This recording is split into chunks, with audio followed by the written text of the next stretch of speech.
This story begins with Liam, a pathetic middle-aged loser who lives a boring life with his ungrateful wife and child, who only know how to take but never give back. Still, as a responsible husband and father, Liam takes days off from work whenever he can to spend time with his family. He sacrifices his own dreams and passions for his daughter, Konami, and buys her everything she desires, whether he can afford it or not. One day, Liam's boss calls him to his office and scolds him for something he didn't even do, but he tolerates the toxic environment of his company, his boss and his colleagues to provide for his family. His love for them is what gives him the strength to keep going, but everything falls apart when he comes across his wife, Mika. Having lunch with an unknown man and giggling when she is supposed to be with their daughter Konami at the sports club, Liam doesn't confront Mika at the moment and returns home later, where he questions her about her day at the sports club. As she and Konami both vouch for one another, Liam forgets about it,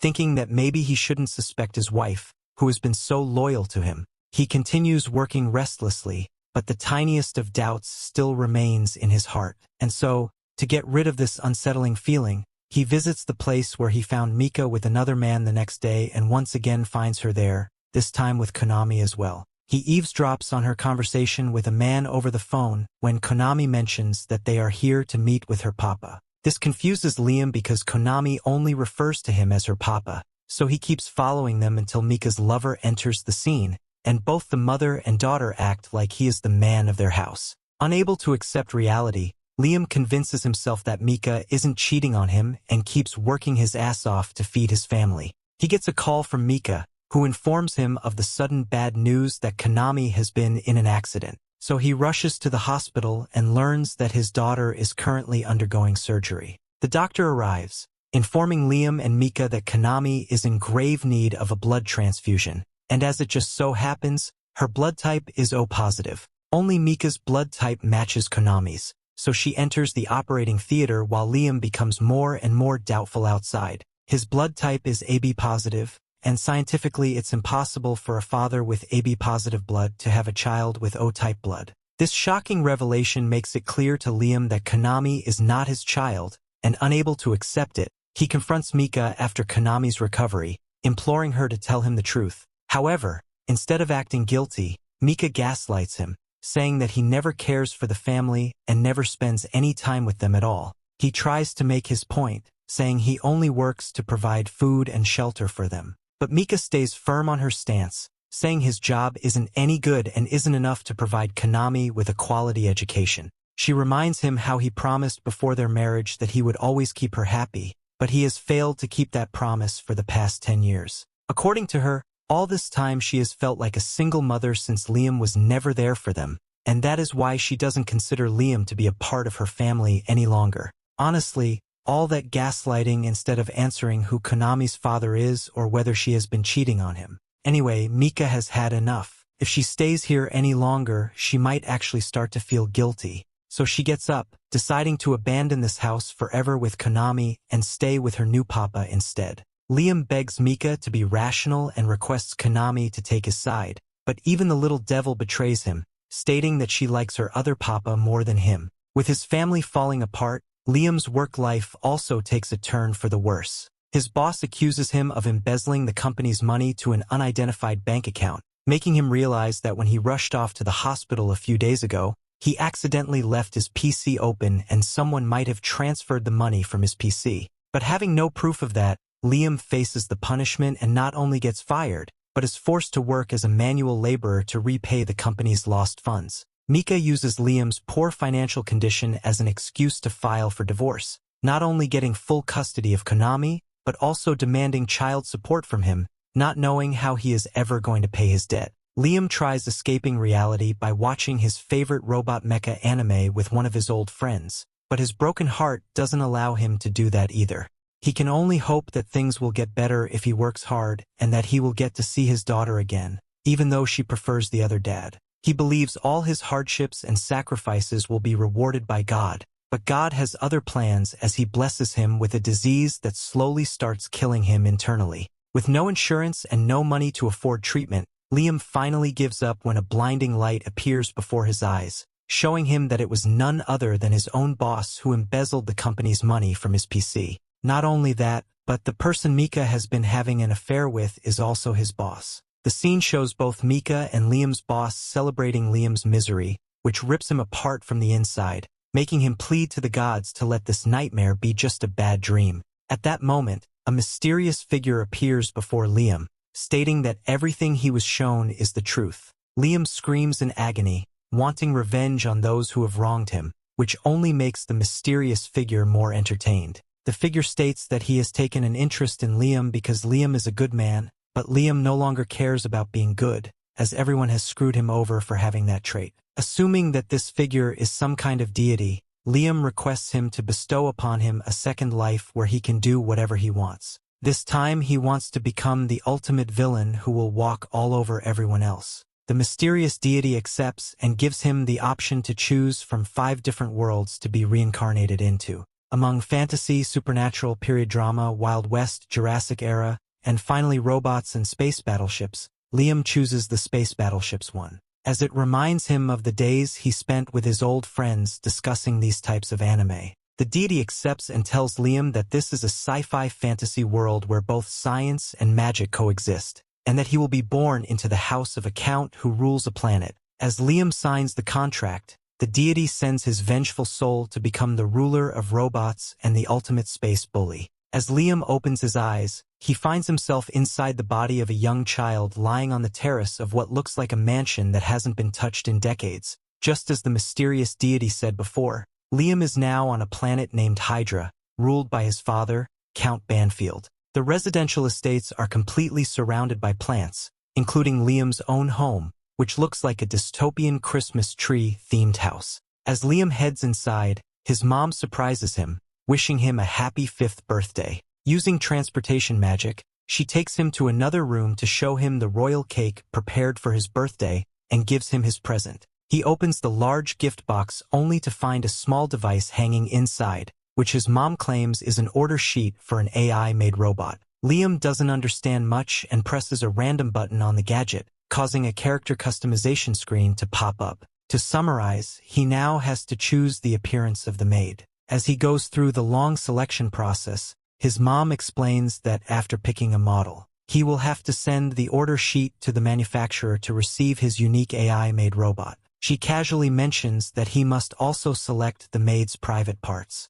Although this is extremely inappropriate, she acts as if it is completely normal. Liam's dad enters as well, and as a birthday present, makes Liam the new head of the family with the additional condition that both parents get to live the rest of their lives on the Imperial home planet. He assures Liam that not having them around will give him more autonomy. They also mention that Liam must provide them with a monthly allowance so they can live in peace. Liam agrees to all of these terms, prompting his father to call the Grand Chamberlain with the official paperwork, handing the house over to his 5-year-old child. Liam doesn't question anything, and as he signs the contract, his father mentions one last thing. From now on, his maid will be the one taking care of him. With that settled, both of his parents run off as if they just got rid of a huge burden, leaving Liam questioning what just happened. He gained power, influence, and wealth, everything a man could ask for in the blink of an eye. But at the same time, he feels like he lost everything as well.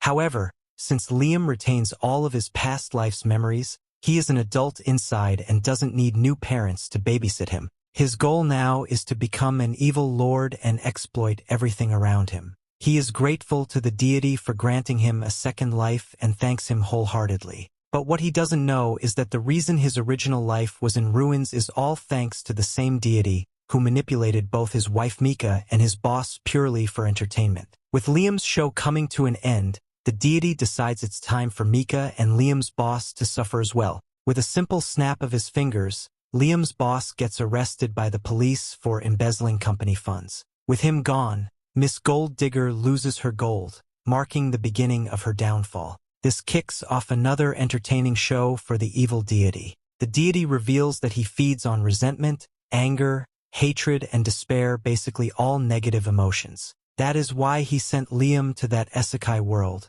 craving more entertainment from him. As the deity opens another dimensional door to leave after sending Liam's soul away, a divine cat sneakily enters the room before leaving, just as the door is about to close. Not sure what just happened, but the cat must have some importance to the story. Back in Liam's parallel universe, a space war has broken out because this bald nincompoop wanted to show off his Go's pirate crew's firepower. His mecha robots are about to overpower the enemies when suddenly Christiana, the first princess knight of the Holy Kingdom of Leap, enters the arena and slices down all of the enemy troops like cutting through butter. She dodges the frontal assault with ease, and with her leading the charge, it doesn't take long for the enemy front line to be completely wiped out. The pirates start to retreat, realizing that they cannot win this war, but the princess doesn't allow them to escape, as she wishes to make each and every one of them regret messing with her kingdom. Meanwhile, Liam receives his personalized AI-made robot, delivered inside a large doll package. With a simple touch, the package transforms into a generic-looking maid who introduces herself as Amagi. Wasting no time, Liam immediately starts feeling up his new maid's melons, brushing it off as a thorough inspection of the goods when questioned by his chamberlain. Wanting to continue his inspection session in private, he takes Amagi to his playroom and does absolutely nothing out of the ordinary. Trust me on that. Later that night, Liam puts Amagi to work, making her do everything for him, preparing tea, giving massages, and even bathing him. At this rate, it will not be long before this fit kid turns into a KFC uncle. The Grand Chamberlain, still stressed about what might have happened in the playroom earlier, watches Liam with growing concern. Noticing his unease, Liam reassures him, saying there is nothing to worry about despite his 5-year-old body. His mind is that of a 36-year-old adult. Hearing this, Amagi corrects him, explaining that in this empire adulthood is officially recognized at age 50, though most people do not consider themselves true adults until they have crossed the 100-year mark. She also mentions that humans here live for 500 to 600 years, which suddenly makes sense to Liam. Considering how much this world prioritizes environmental conservation, everything around them is green and well preserved. Seeing Liam getting a little too comfortable with the AI, the Grand Chamberlain steps in, warning him that the Empire despises artificial intelligence. If a noble like Liam is seen getting too close to an AI doll, rumors will spread. Curious, Liam asks him to elaborate. So the Chamberlain explains how humanity was nearly wiped out by AI in the past. Liam, confused, asks if they had not been programmed with the 3 fundamental laws of robotics. However, the Chamberlain looks at him blankly, completely unaware of what Liam means. At that moment, Liam realizes exactly where things went wrong in this world. The old man continues his story, explaining that during those dark times, a group of brave warriors fought against the rogue AI and miraculously won, eventually founding the Empire. This raises a major question. If the Empire despises AI so much, why would Liam's mother gift him something that could bring trouble? The Grand Chamberlain hesitates at first, but since Liam is now the new master, he finally speaks the harsh truth. Liam's parents have abandoned him and fled, leaving him to inherit the massive debts that have weighed on their family for generations. Apparently, Liam's great-grandfather was a wise ruler, but he failed to raise his heir properly. That heir squandered everything, and since then the family's debts have only continued to pile up. The Chamberlain predicts that things will only go downhill from here for this planet. And after learning this newfound information, Liam wonders how he is supposed to become an evil lord when he possesses neither wealth nor power. Meanwhile, somewhere in a bar, people begin discussing their new lord, Liam, questioning whether the common folk will forever be at the mercy of the nobles. The bartender lady remains hopeful, believing that a 5-year-old child couldn't possibly be as wicked as the previous lords. However, the others strongly disagree, convinced that this country is bound to experience yet another era of suffering. Going back to Liam, he still cannot comprehend why a mere 5-year-old like him is being burdened with such heavy responsibilities. He begins to suspect that his parents only gave birth to him so they could transfer all their debts onto him. The Chamberlain confirms this to be true, making Liam wonder if he is destined to be used, abused, and discarded just like in his previous life. Since both he and Amagi seem to be outcasts in this world, Liam proposes that they join forces for survival. He takes an oath to gain power and show everyone who is in charge, once again inviting Amagi to stand beside him as his partner. However, Amagi reminds him that her sole duty is to serve him as his maid. Not as his equal, she is prepared to do whatever is necessary to satisfy his needs and tells him to feel free to command her as he pleases. Just in case Amagi ever goes rogue, Liam establishes his own version of the 3 laws of robotics, naming them the 3 laws of made robots. First, she cannot harm her master or cause anything that might lead to his harm. Second, she must obey all of her master's orders unless they contradict the first law. Third, she must protect her own existence as long as doing so does not conflict with the previous laws. Afterward, Liam turns to Amagi for advice, believing that as an AI, she should have vast knowledge about administration and governance. She suggests that they make use of an education capsule. Apparently, by using this capsule, Liam can install 10 years' worth of knowledge into his brain in just 6 months while also strengthening his body. Liking the idea, Liam decides to go through with it and assigns Amagi the role of overseeing his domain, putting her in charge of the territory. The Grand Chamberlain strongly opposes this decision, but he fails to win an argument against the combined wit of Liam and the advanced intelligence of an AI. With everything settled, Liam prepares to enter the education capsule. Before beginning the process, he asks Amagi one final question: do AI in this world have emotions? Even here, AI can mimic human behavior, and just for the sake of the anime, yes, she does have emotions. Leaving everything in her hands, Liam steps into the capsule, going into cryo-sleep for the next 6 months.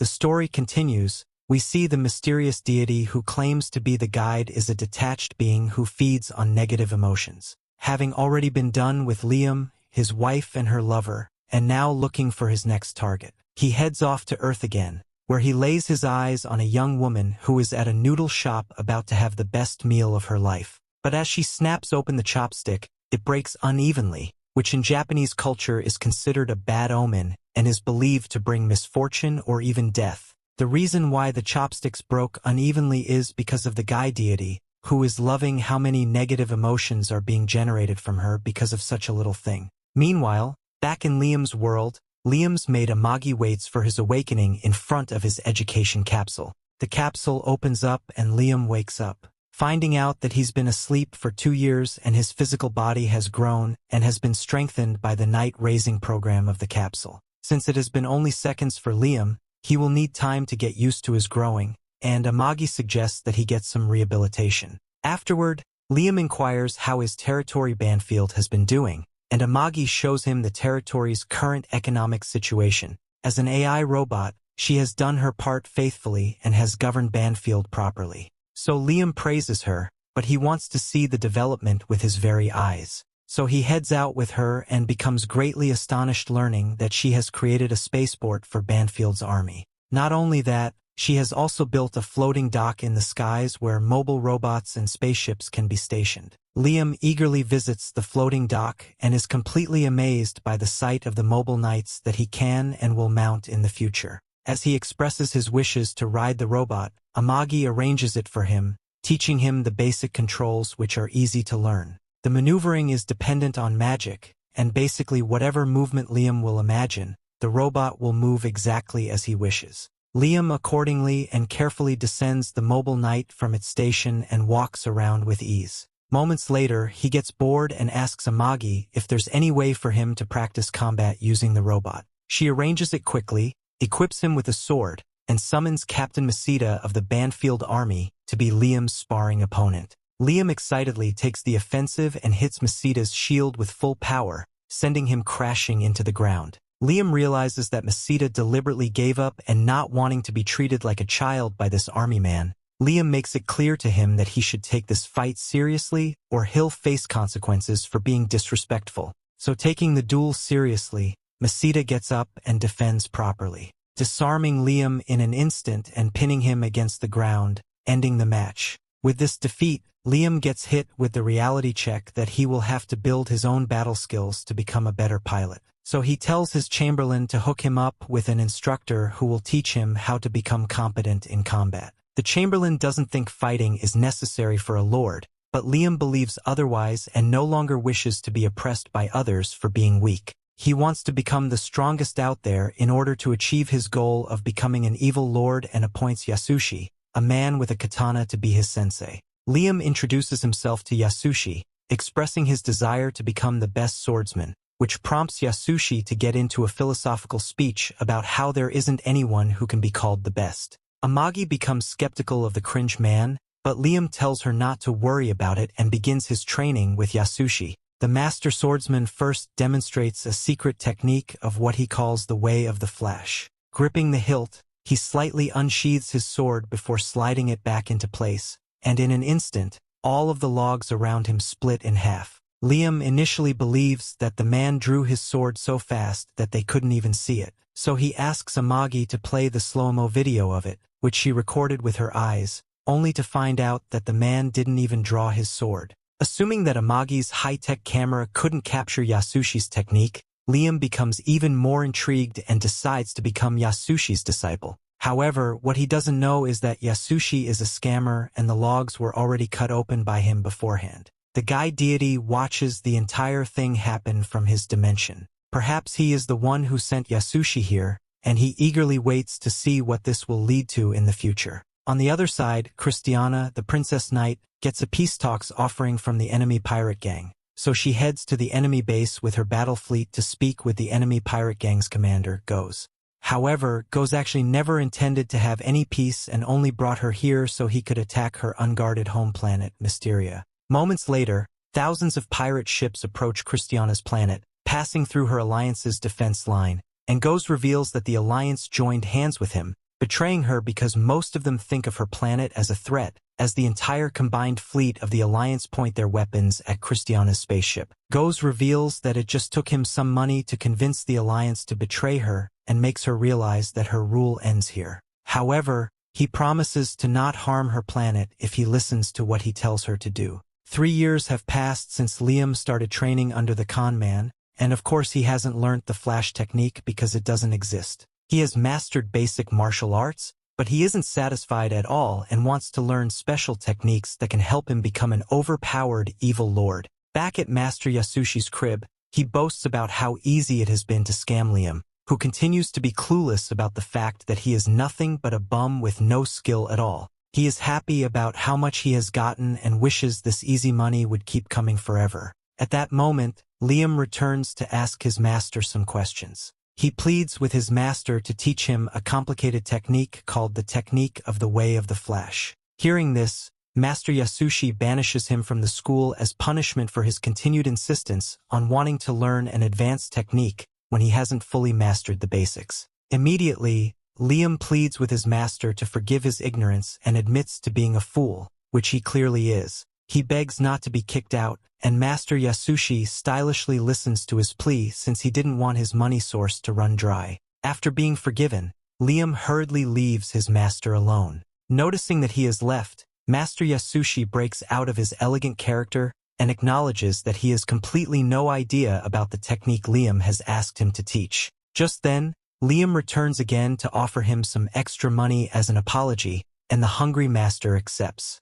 When Liam finally leaves, he is very excited about the extra cash he would be getting. While he is excited, Liam returns again to inform him that he won't be available for classes the next day, and Master Yasushi has no problems with that. Of course, he would have no issues with his favorite money bag not coming for his pointless classes. Back at his palace, Liam takes an elegant position on his throne as he laments on the stress of learning. At that moment, Amagi informs him about 3 months' economic report with debts remaining the same. However, since production and sales are growing, all seems to be well. Liam acknowledges Amagi for her hard work and considers leaving the government to her more often. As pleased as Amagi was to hear this, she apologizes for having a low growth rate that they had expected. She shows him a report on the welfare program and laments on how the results have gone below expectation. Liam finds this surprising and wishes to know who is in charge of this failure.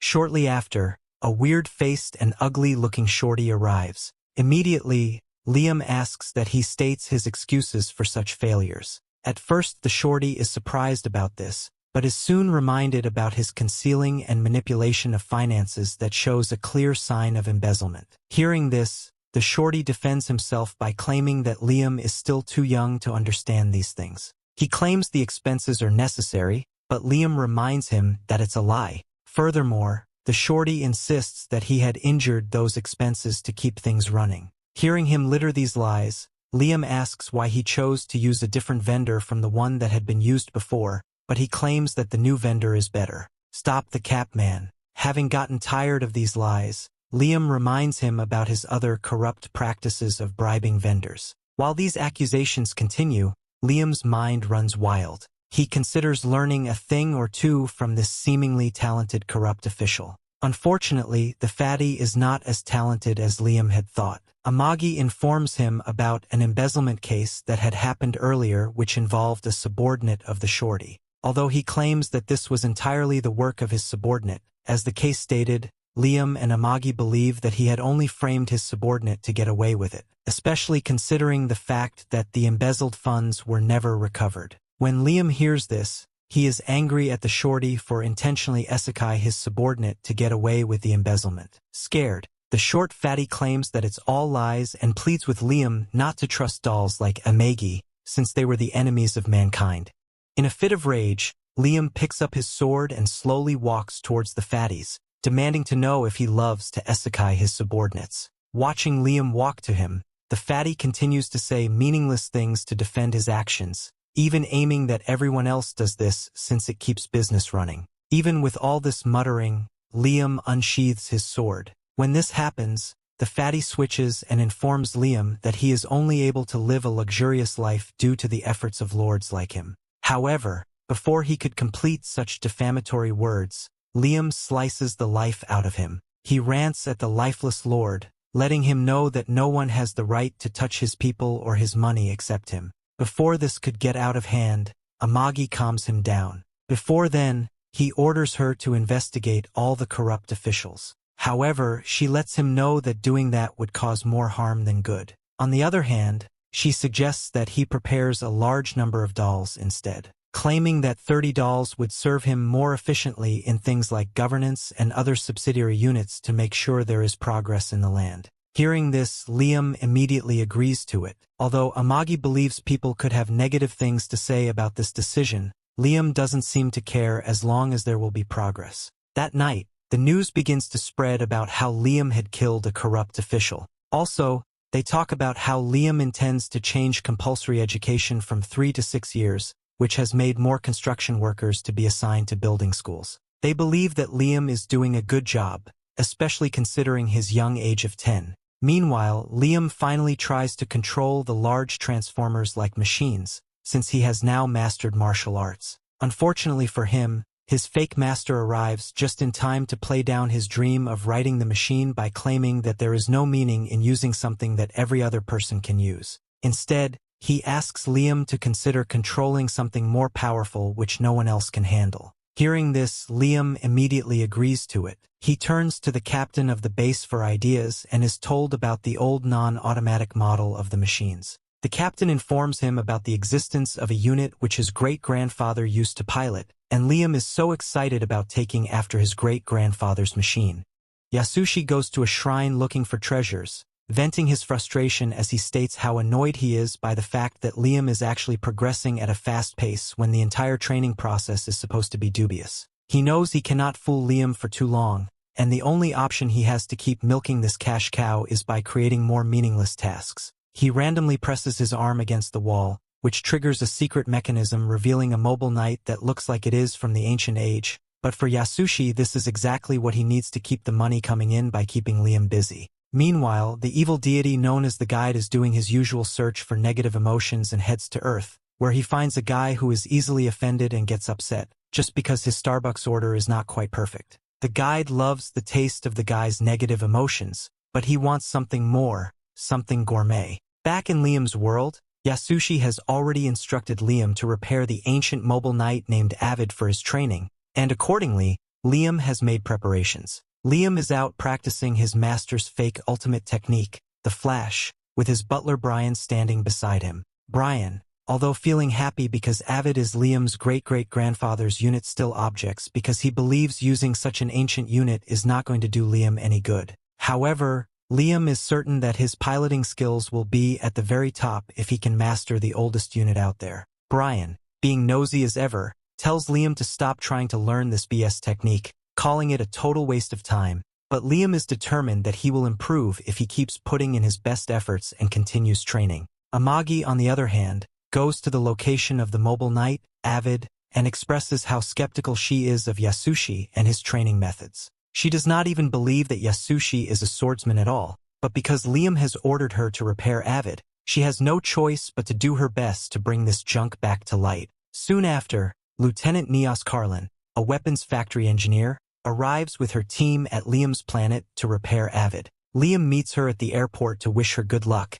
and as they are speaking, Neos notices Amagi and wonders why an AI doll is standing right beside a count. Liam gets offended seeing Neos's reaction and quickly makes it clear to her that he can possess an AI doll and will punish anyone who questions his way of living. However, he has read Neos's reaction wrong because Neos is actually a fan of androids and completely nerds out upon seeing Amagi. She is impressed, to say the least, seeing the custom-made features on Amagi and starts touching everywhere like a perv. She almost crosses the line by lifting Amagi's skirt up, but Liam prevents her just in time, telling her not to act inappropriately. Afterward, they head to the warehouse where Avid is placed, and upon first look, Neos comments that this machinery is dead meat and suggests Liam get a new unit instead of wasting his money trying to repair it. But Liam does not want her factory's defect products, and makes it clear to her that the only mobile knight he is going to ride is Avid. Neos states that it would be too much of a hassle for her to fix this unit because they do not have its parts in stock.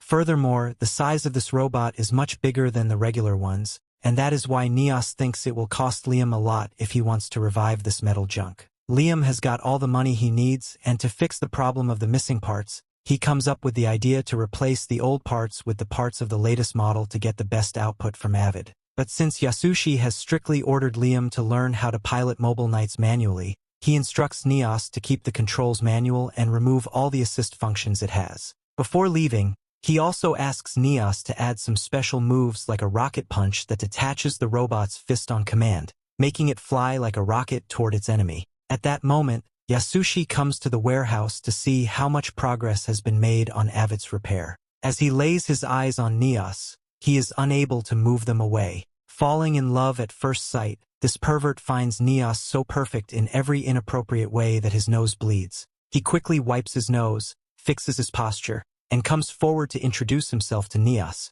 but she is so busy talking to Liam that she completely ignores his existence. Yasushi keeps trying, introducing himself and boldly asking her on a date. Yet again, she ignores Yasushi and continues discussing with Liam why it is impossible to add his silly special moves to Avid. To convince Neos, Liam states that he will give her as much money as she needs for the job, and Neos finally agrees as her original plan from the beginning was to get as much money as possible from Liam. Yasushi becomes super jealous seeing Liam and his love at first sight talking with each other like they are in a rom-com drama, and decides to punish Liam by subjecting him to even more stupid and gruesome training. This time, he comes up with a devious idea, telling Liam to train blindfolded from now on. He places Liam on a flowing river, standing on a slippery log, and while Liam tries to balance himself, Yasushi starts firing dozens of tennis balls from his custom-made tennis ball gun. Of course, what this guy is doing here is hurting Liam on purpose, for snatching his could-have-been waifu,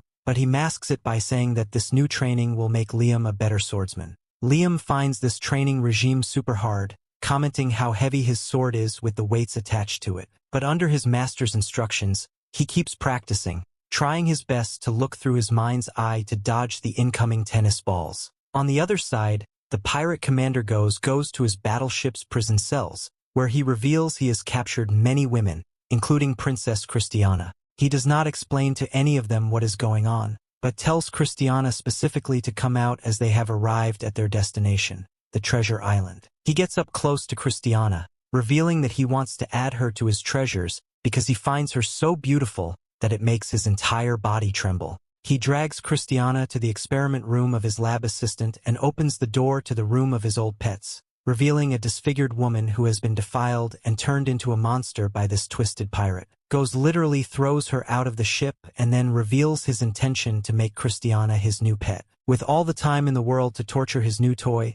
he asks his lab assistant for some suggestions, and the assistant suggests that they cut Christiana's legs first to cripple her completely. Goes comes up with an even more devious plan to gouge out Christiana's eyes and implant them onto her palms. Christiana, terrified, looks around, finding many test tubes where dozens of disfigured women have been stored by Goes, meaning that unless a hero comes to save her, she is as good as dead. A couple of weeks pass and Neos completes the repair of Avid, adding tons of customizations according to Liam's orders as well, but the work is not done quite yet. Neos takes Liam inside the cockpit of Avid to show him how to operate this mobile knight. Of course, to do so, she has to take her top off, because otherwise, how is she ever going to show Liam the sacred treasure she possesses? Liam follows her instructions while avoiding eye contact and activates the engine. The robot does a quick scan of Liam, registering him as its pilot, meaning that no one else can operate this unit other than Liam from now on.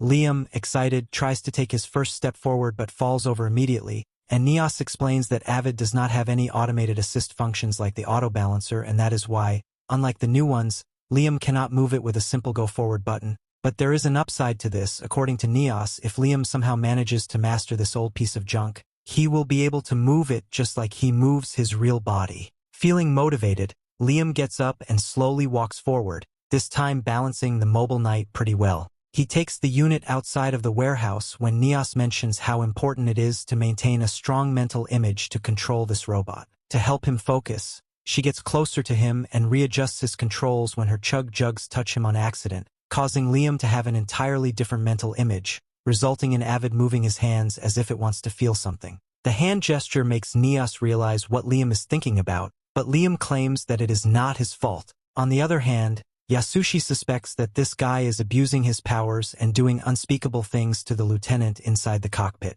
However, Brian has tears of joy seeing his master finally interested in a real woman. Yasushi starts cursing Liam and is so enraged that he makes Liam go through even more vigorous training. Days go by, and Liam still cannot perform his master's secret technique, wondering if he lacks the talent for it. Amagi thinks that the actual problem lies in Yasushi's teaching and tells Liam how much she has been questioning Yasushi's credibility recently. But Liam, who completely trusts Yasushi, comes up with a logical explanation to defend his master's credibility, stating that perhaps magic is involved in Yasushi's secret technique. Liam figures out that it is magic that cuts the logs, not the sword. He channels his magical powers into his sword and swings it with the intention to cut the log with his magical power. By practicing this move repeatedly for months after months and years after years, he finally learns the technique that technically never existed. Now, as a grown man, Liam finally wants to demonstrate how much he has learned to Yasushi,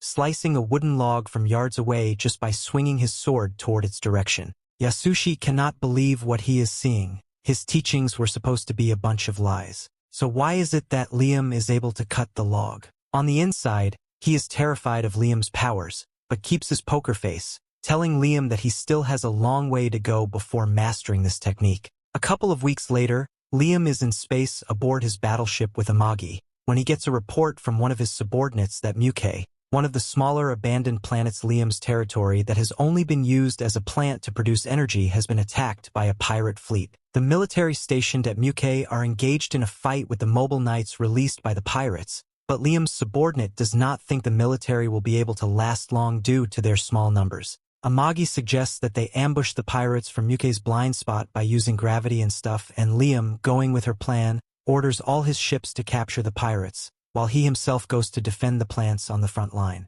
Brian, overhearing his command, begs Liam not to risk his life, but Liam is not a coward. Moreover, he considers himself quite a swordsman, trained by the legendary samurai, so he wants the Empire to see the skills he now possesses. Shortly after, he gets inside his mobile knight Avid and jets off to Muke. From the enemy's blind spot, he attacks them, slicing one mobile knight after another before they can even spot him. In no time, he reduces the number of his enemies, and to attain some style points, he uses a special move called Beam Rifle to launch a beam of plasma ray at an enemy pirate. Only after that does he use the secret technique, the Way of the Flash, destroying dozens of his enemies from a distance, scaring the pirates to the point that they start retreating to their ships. Liam launches his other special move, Rocket Punch, which is super effective itself, but Liam does not like it. He calls Neos right at that moment, complaining to her that he wanted a throw-able fist, not a punching hand missile. Amagi interrupts their conversation,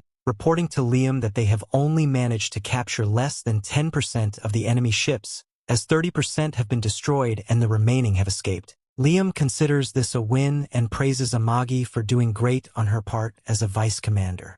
Goes learns from his lackey about Liam's victory and can't believe that things have turned against their favor. He had clearly underestimated Liam's prowess, but it doesn't matter. He isn't going to give up until he sees Liam on his knees begging for his sorry life. However, what triggers his fragile ego even more is the fact that his allied fleet ran away from the battlefield after being defeated by Liam. So he orders his lackey to launch all of their ships to destroy that fleet, regardless of whether they are allies or not. He wants to make an example out of them so that no one ever dares to disobey or look down on the pirate. For now, he wants to have some fun with his latest toy, Princess Christiana, whom he has already turned into an abomination, revealing that her eyes are now on her palm. Meanwhile, Liam returns to his main battleship and expresses his satisfaction to Amagi, stating that he enjoyed every bit of his battle against the pirates. Amagi congratulates her master on his effortless first battle, thanking him for defending their resource planet successfully.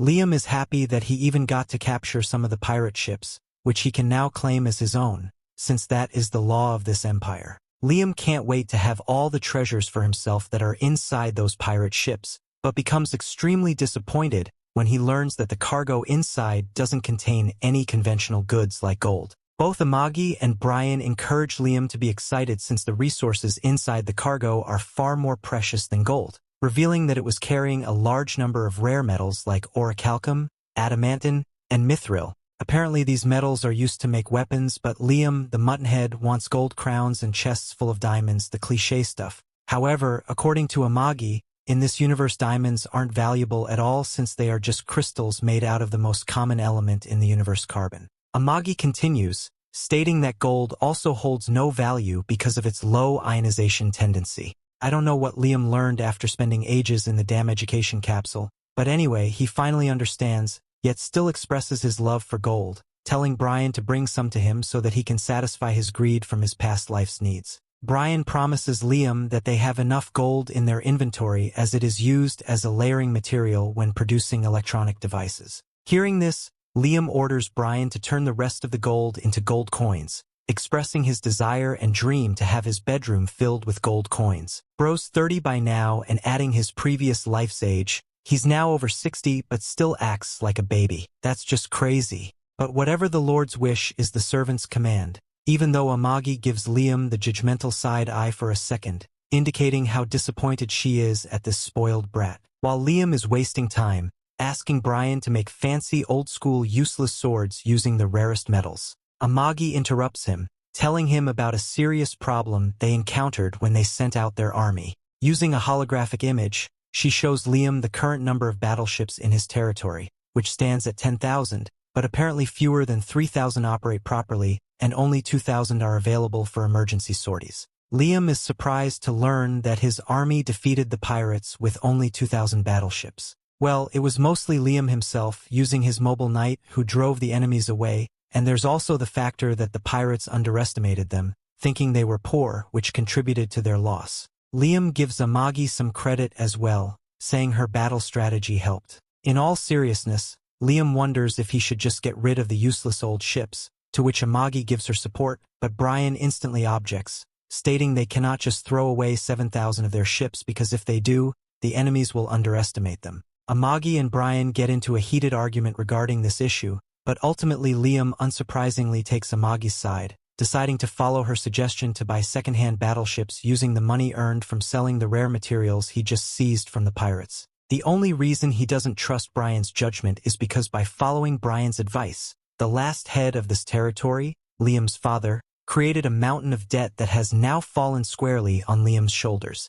Elsewhere, on another planet, Nayaz is attending an expo to present investors with the newest battleship her manufacturing team, the 7th Weapons Factory, has developed. But the design and color scheme are so, having the lack of better words to describe this, dog shit that the investors don't care even if her battleship is significantly more powerful than those made by other factories. After Nayaz's presentation, Euligia, the engineer from the 3rd Weapons Factory, unveils her battleship, which, not gonna lie, looks 1,000 times better compared to Nayaz's. It features a first-class interior along with luxury living quarters designed specifically for nobles. So, of course, the investors unanimously chose Euligia's battleship for their army, leaving Naya's completely ashamed and humiliated at being outperformed by her. She had poured everything into the ship's performance, and as a result she lost. But she still just can't accept the fact that looks matter. Not wanting to get yelled at by her boss, she decides to exploit Liam once again by manipulating him into buying all of her battleships,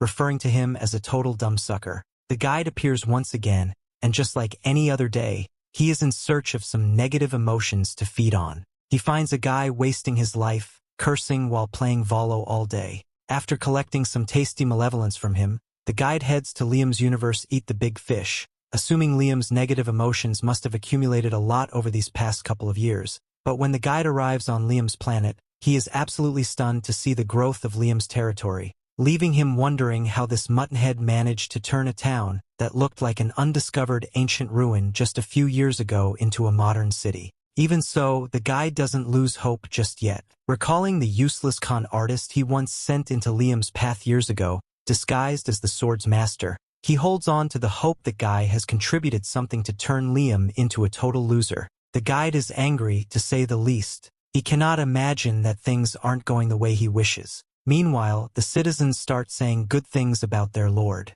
They enter into a bar where they discuss how Liam had been able to capture pirates, and even get several goods from the pirates he had captured. He is indeed way different from his father, and the way he rules suits them a lot. However, there is someone in that same bar that isn't excited about Liam. That person is Yasushi, a fraud through and through. He complains about his student with all his might. The attendant, seeing how frustrated he sounds, tries to ask him what is wrong. He reveals that no matter how much he ensures that his student doesn't understand swordsmanship, the boy keeps getting good. The woman can't understand why he is angry that his student is good. For every teacher, this should be a good thing. Well, not for a fraud who calls himself a teacher. He complains that at his best he is nothing but a third-class, maybe second-class swordsman. But to his shock, Liam is slowly getting to first class. This could mean two things. Either Liam has clocked him and is just pretending, or Liam hasn't clocked him but will soon.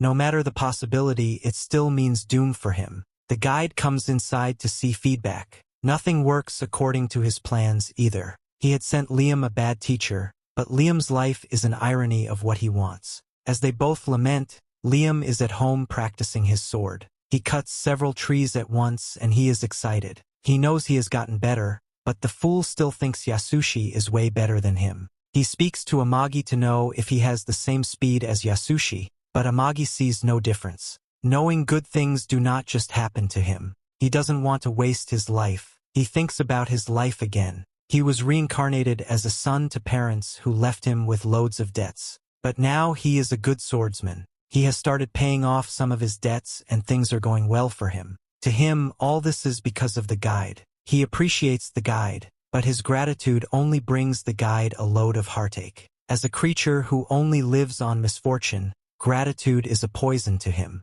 He feels like dying, and he looks around for anyone that he could get negative energy from. Thankfully, Yasushi's negative energy is available for him to live on. It is not enough for him, and he really needs Liam to fail. He consoles himself that the best time a person fails is when the person is at the verge of success, so he would wait until Liam is almost successful so that the misfortune he will get will be much. At the castle, Amagi comes to inform Liam that the Imperial Army are thinking of disposing of their old weapons. Since they need second-hand weapons, it will be best to buy from the Imperial Army. The deal seems nice to Liam, but it has a condition that may be the downfall the guide wants. The condition is that he has to take some of the Imperial armies too as a part of the exchange. Getting stupid soldiers is bad for him, but Amagi advises that these soldiers are educated and they will be good, so he proceeds with the deal. The guide watches, hoping that the soldiers will rebel against him when they come, and it will be his greatest downfall. Fingers crossed to see what will happen. The next day, Yasushi wakes up with a severe hangover. He regrets drinking, but he doesn't have enough time to process his regret when Nayas comes to visit him. She has her own reasons for coming. She wants to know about Liam so she can pitch her crazy weapons to him. On the other hand, Yasushi assumes she visited him because she likes him and he looks good. I really hope he looks at the mirror. Their conversation ranges from delusions to stupidity. She eventually asks him what could be Liam's fetish. What is that thing that if she does around Liam, Even if he isn't interested in her weapon, he will buy that weapon. However, she isn't straightforward with him. He assumes that she is asking him what he wants in a woman. He tries to dodge the conversation, so he won't tell her his fetish, but she is very persistent. He assumes she loves him a lot and can't understand what it means not to be around him, so he spills. He tells her how he likes his skirts, short and revealing that he likes flashy underwear. He enjoys seeing tight suits and even the type of stockings he loves. For her, she assumes he is telling her about Liam, so she takes the suggestion and sets out to see Liam, looking all glammed and glamorous with her tight and short skirts that reveal what is under, and her tight suit with the flashy underwear. Her presence doesn't even appeal to him. She barely even looks as good as Amagi, so why will he like her? She tries to shake all she had brought before even pitching, but he commands her to go straight to her pitch. She tells him about the weapons, but he refuses to buy. He had just bought them from the Imperial Army. She is angry that the third weapon is still working against her. She begs him to at least buy from her. She starts shaking everything. Instead of getting excited at what she is shaking, he is getting annoyed. He recalls that in his past life, his wife also had those kinds of underwear. She didn't wear them at night to him, which means she probably wore them to meet the man she was cheating with. His expression changes. She assumes it is because he likes it. But no, what he is seeing is actually traumatizing and he hates the sight. Although Naya sells worse weapons, you can't deny her persistence since she insists he must buy and her sights irritate him. He decides to buy so she can leave. He asks Amagi if they have the funds, and fortunately for her, Amagi advises that they have the money and it wouldn't be a waste, so they should buy. She is so excited that she falls down with her entire body exposed as she rushes out of the castle. As she leaves, she calls her colleague at work. He brags that Liam had bought from her because she looked so good, and Liam couldn't even take his eyes off her body. Brian overhears this conversation, angry that his boss could fall for just body. On the other hand, Yasushi overhears her and he is angry. He is the one with that fetish, and he is angry that those fetishes were used on Liam who enjoyed it instead of him. This Liam they are all concerned about is laying on Amagi's legs, enjoying the kingly pleasure that he really wants. What an irony. And with that we have come to the end of this part. Stay tuned for next part. Don't forget to subscribe to the channel and activate the notification bell to receive all the latest updates.